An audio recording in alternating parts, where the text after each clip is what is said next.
if you're one of those blokes that looks at how much carbohydrates other people can consume without putting on any body fat, and you're absolutely furious that how lucky they are to have a metabolism that operates at that level, I don't blame you. I can completely understand why that would drive you insane. But the purpose of this video is to show you how you can recreate your current situation and build your metabolism into being extremely effective at burning carbohydrates as its main fuel source, not storing them. Most people's metabolism is absolutely fucked. And the question is, what can you do about it to get yourself to look like this and get yourself in a position where you can maintain this? What I'm covering today is his mission, what he had to achieve, his background information, the rules of his meal plan at the start, and his overall strategy when we made changes, right? Pay very close attention to the fact that I specifically intended to rebuild and kickstart his metabolism. So his mission at the start was improve his body's ability to effectively use carbohydrates instead of storing them. Why do we store carbohydrates as fat? There's two reasons, right? It is because we're not using the carbohydrates we're not using the carbohydrates that much. So that's generally an output problem. Or we're not eating the right type of carbohydrates. We're eating heavily processed carbohydrates, whether it's fizzy drinks and other weird stuff. But I'm not going to get into that yet. What we had to do, the first thing we had to do is find out his food preferences. If I was to tell him to eat the foods in which I wanted him to eat that he didn't like, he would be furious after 4 to 6 weeks and he'd give up. My job is to make him not give up. And to find out your preferred foods aligned with your mission, there's a link in the description to download my high performance fuel guide. That literally takes you through your unique situation, your goals, and your food preferences, and works with you to build something out for yourself. Get your copy in the description, right? We intended to do a full body recomposition mission, right? And one thing, when you get somebody that wants to lose body fat, it's very easy to forget absolutely everything else in your life in order to just simply get rid of the body fat. I was not willing to do that. I wanted to improve his muscle mass while losing the body fat, because if you get down, reduce your body fat, and you've got no muscle to show for it, you just look like a bag of shit. We need to build muscle to build the metabolism. Do you know what I mean? We need to make the muscles crave carbohydrates. You can't do this with jiu-jitsu alone. You can't do this with mountain biking, with rock climbing. You need to build muscle in the gym, lifting heavy weights. We needed to get him into a high performance training routine, lifting off the mats and jiu-jitsu on the mats. We need to restructure his meal plan, again, aligned with his preferences, but just making sure there were nutrient-dense variation and making sure there was plenty of carbohydrates that surrounded his training sessions. Without carbohydrates in training sessions, there is no chance of high performance, which drives intensity, which drives the muscle growth and increases in strength. And we introduced off-the-mat cardio as well, right? So for those that are new to the channel, welcome. My name is Paul Green and I'm a former British paratrooper and Special Forces support group operator. I've built something called the Longevity Programme, which is my on-to-one premium online coaching service. Predominantly it's for grapplers, however I do work with men from different disciplines from all around the world. Sometimes they come to me with injuries, sometimes they come to me with body recomposition missions. I'm also a purple belt myself and I've got about 7 years of grappling experience. This bloke, he's a father, like many other blokes, business owner, and he is a Brazilian Jiu-Jitsu brown belt. He started at 83 kilograms, 25% body fat.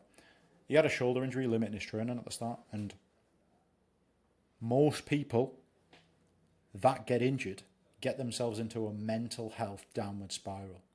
Thankfully, he reached out for help at the pivotal moment because a previous version of himself did this.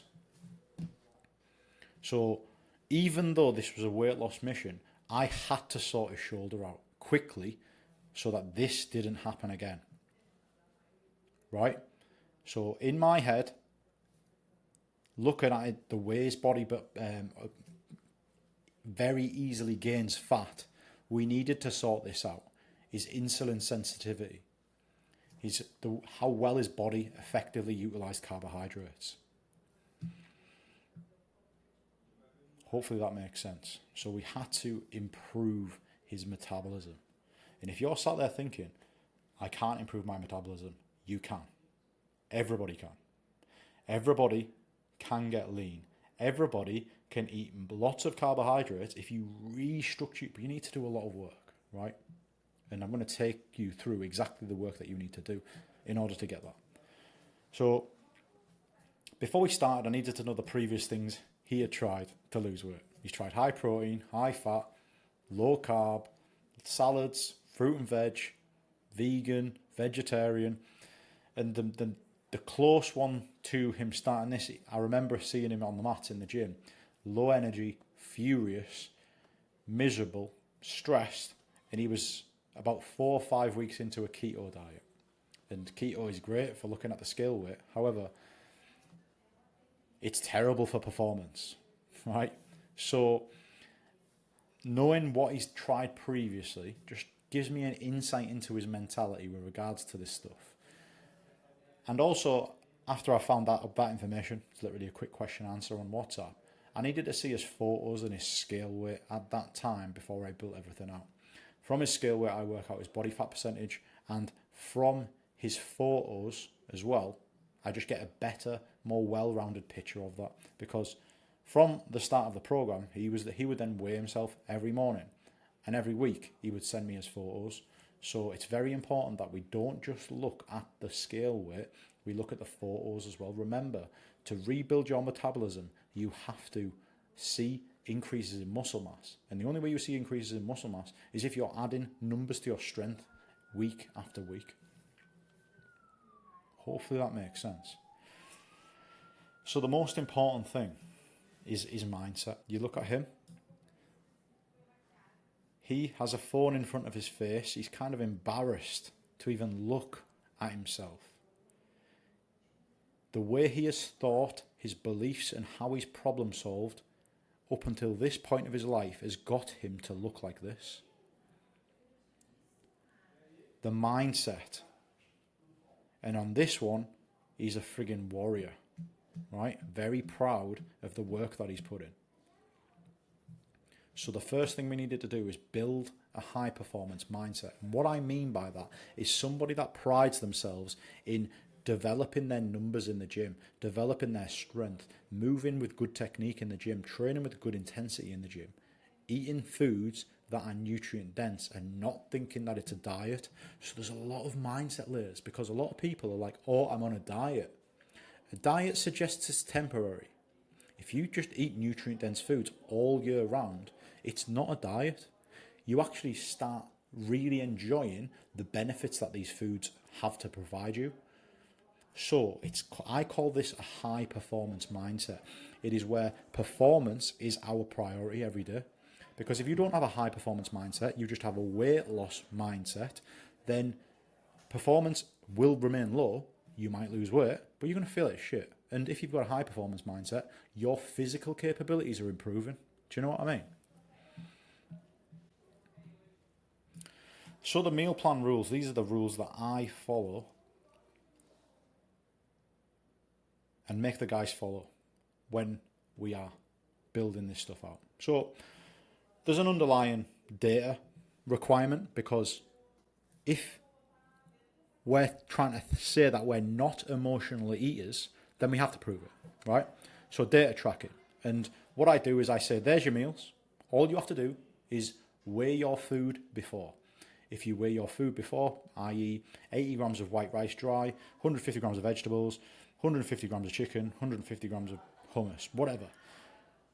By me giving him the foods and the meals to eat, all he has to do is weigh the food. He doesn't need to count calories. He just needs to put his plate on a set of scales and then put his food onto that plate. And then that's a perfect representation of, and it's perfectly aligned with my requirements for his meal plan at that point of his program. Weight daily and photos weekly. Again, we double layer the data on the weight because we want to see visually as well as the scales. Too important, very important. Because, for example, if he didn't lose weight 1 week, but you could see a visual representation showing that he's lost fat, that shows progress. Sometimes the weight fluctuations are that random, you need to pair it up with another data point. High performance mindset, meaning that we have plenty of our carbohydrates around training.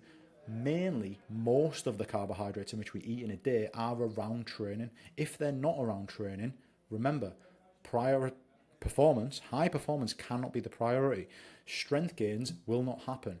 Muscle mass gains will not happen. And more importantly, your metabolism will not get rewired if you haven't got carbohydrates around your training sessions. When you're finished your training session and your muscles are depleted, your brain is depleted, you want to eat carbohydrate and it just goes boom, straight into your muscles. It's so important that you get this right. And you have to obviously train to an extremely high standard as well. If you're doing this, but you're just mincing your sessions in the gym, then your body's still not going to learn this lesson, learn how useful carbohydrates are. Do you know what I mean? And it's all about doing that. So you have to do that. You have to do all of these things right. Mostly nutrient dense whole foods, right? There is nutrient density and there is calorie dense, right? Bear in mind, mostly nutrient dense means the foods that are going to benefit your mind, body, and all these little chemical reactions that are going on in your body. However, we do need calorie dense foods around our training sessions, particularly carbohydrate dense foods. Without that, without porridge, without oats, rice, we're not going to be able to use carbohydrates as energy, and we're not going to be able to replenish carbohydrates and muscles in our glycogen. With all my meal plans that I create for the guys, right, I make sure that there's an underlying level of flexibility. They can adjust their protein sources. As long as they stick to the weight, that's fine. I don't care if they eat beef, chicken, turkey. I don't care. As long as they adhere to the weight of that protein meal. Carbohydrates as well, they have the freedom to adjust all that. However, there is certain caveats to carbohydrates. The more processed the carbohydrate is, the quicker that it's going to be to digest, and that can be used to your advantage or your disadvantage. Okay, right, look at this. He started on 3,000 calories, right? Because he was doing about 7 hours of volume on the mats initially on week 1. And I was also getting him to lift 3 times per week. So he was using up a lot of fuel. I needed to give him a good foundation to make sure that his body was like, right, okay, I'm a fucking athlete, right? And I always like to start people on a lot of calories. I like to lay the foundations, get them well fed, and then it gives me more freedom to reduce the calories if I need to in the future. However, I don't reduce the calories first, and you'll see more about on that the next slide. This restructure with his output now aligns his fuel with his output. The body absolutely loves it when there's alignment with this, because your body starts using the energy properly, you start sleeping better, you start managing stress better. All of these things are just absolutely unbelievable. And it's just the start, right? So the overall strategy. Week 1, baseline set 3,000 calories. He dropped a little bit of weight, and then he was like, right, he was expecting me to reduce the food. No. The first thing I do is add extra output, because by adding extra output, I'm developing his physical capabilities. Now, this is why we work on mindset so much at the start, because a previous version of himself would be like, oh my God, cardio's boring. No, I'm developing his cardiovascular system. Furthermore, adding higher importance on the digestion of his food, building his metabolism brick by brick. 20 minutes of cardio added. This was extra cardio on top of his jiu-jitsu. Gets to week 5, he drops off a little bit of weight. We increased his steps. Steps is walking, basically, and it's essentially the most low impact, low intensity form of aerobic cardiovascular training. Barely any fatigue, great for mental health. And by increasing that, by an extra 2,000 steps, he's burning an extra like 700 calories in a week. Do you know what I mean? So his weight starts to drop off again. Now he's at 80 kilos, week 7. And this is where I make my first calorie adjustment. So I drop him, make a big drop here. I drop him from 3,000 to 2,500, right? And he drops off the next week 2 kilos. So now he's nearly 6 kilos down in 8 weeks, which is pretty epic considering he started at 83.7 kilos to start with. Now, this is just a perfect example that his metabolism's firing, right? Get him in a minor calorie deficit. Remember, to do this properly, if you undercut your calories, your maintenance calories, because you're in this crazy rush, you're going to crush your metabolism even further. Do you know what I mean? So most people will go maintenance and they'll click on a calorie calculator and they will go, I want to lose weight really fast. So they'll punish themselves and they'll make a huge drop off from their maintenance calories of like 1,000 calories or something. What's that going to do to your metabolism? It's going to further crush it. You're going to be in fight or flight. Do you think he was in fight or flight here? Or do you think he was in high performance mode? High performance mode means the development of your physical capabilities most days. He is gaining strength throughout all of this process. He's gaining muscle mass throughout all this process. So he drops off. Again, to week 9 to week 13, he was fluctuating at 78 to 77 kilos. Sometimes this happens, right? Sometimes this happens and it just is what it is, right? You've just got to literally dig in and make the necessary changes. However, his photos were heading in the right direction in this time period. He was looking more like he was looking leaner, even though his weight fluctuations. Unfortunately, week 14, he had an injury.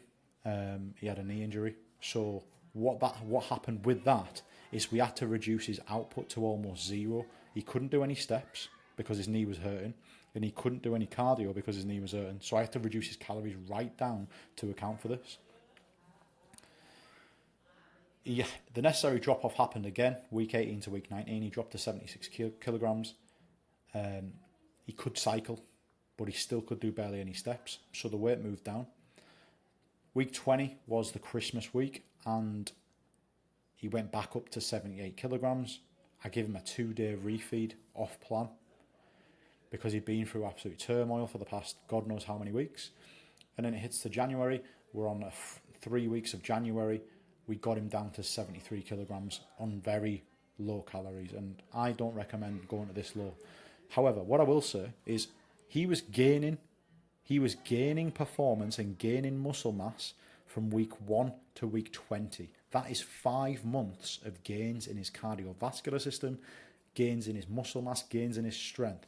Now, anything you've ever heard about losing weight is losing performance. The only time his performance was flat was in these weeks here, was when we were pushing it. And by that point, he is looking in the mirror and he's starting to look like the man that he's always wanted to look like. And now, this is the most important part, by the way. This is where your body wants the carbohydrates, but we're not giving them the carbohydrates. We're basically saying, you're not getting the carbohydrates that you want. We're going to let you suffer and burn that remainder of fat. So where he is now absolutely shredded. His muscles are full and he's now eating like 2,400 calories. And that is how we rebuild the metabolism on the longevity program.